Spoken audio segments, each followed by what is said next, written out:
Good afternoon. My name is Victoria Kennedy. Whether it's a blessing or a curse, you were meant for the job. Planned or unplanned, it's okay. You'll do just fine.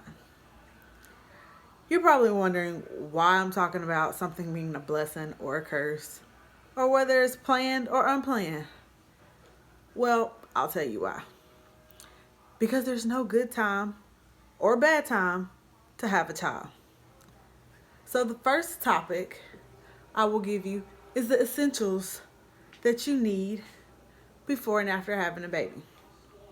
Your healthcare. Healthcare includes what insurance policies you're going to use, the doctor that you plan on having when it's time for you to have the baby, and the pediatrician that you're looking for your child. Having the right plan that's suitable for you and suitable for the baby is the best thing to do. Keeping appointments up to date, making sure you're doing everything you need to do to stay safe.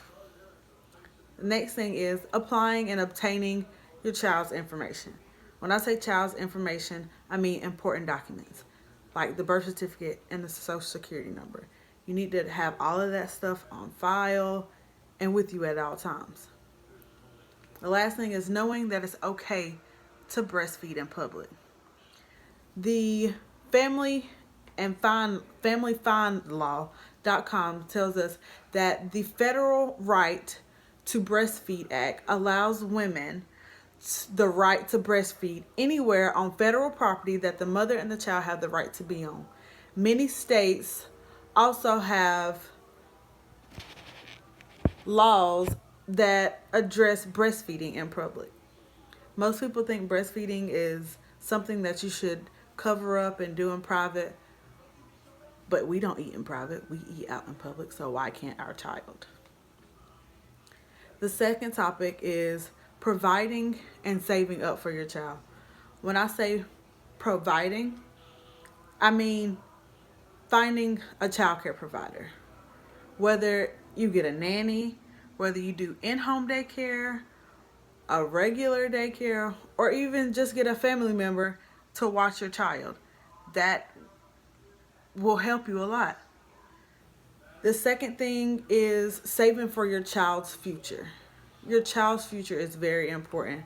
And according to the balance.com, they say there are ways to lessen the financial burden you and your future child will face when they reach the college age, and the best preparation. If you make sure you're in a position to save for your kids' college education from birth, you'll set them up to be ahead of the class, at least financially speaking. Which means put aside money every chance you get in your child's fund, savings account, anything. Put it aside so the child will have it. And the third thing for that would be pumping when it's time. If you're breastfeeding, you going back to work. Most all businesses are going to let you pump, and they're not against it. They will ask you to do it in a private place just because you are at work, which is understandable. The last thing is having the right and proper tools for your child once the child is born. When I say right and proper tools, I mean for you and the baby.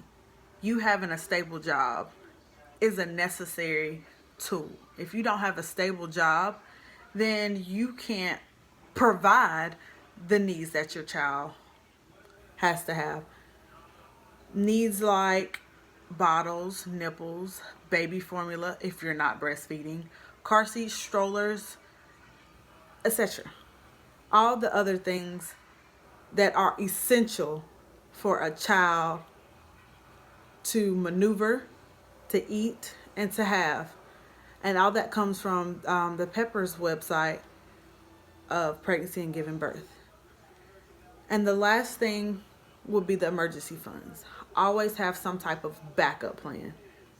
You need this emergency fund just in case you lose your job and you can't get unemployment. Yes, unemployment comes in very handy, but not all people can get unemployment. So if you have that emergency fund, it's a backup when things get rough. So, yes, it's hard. It's very hard. But whether you think it's a blessing or a curse, you were meant for it. Planned or unplanned, it's okay. You'll do just fine. Ask me how I know. Thanks.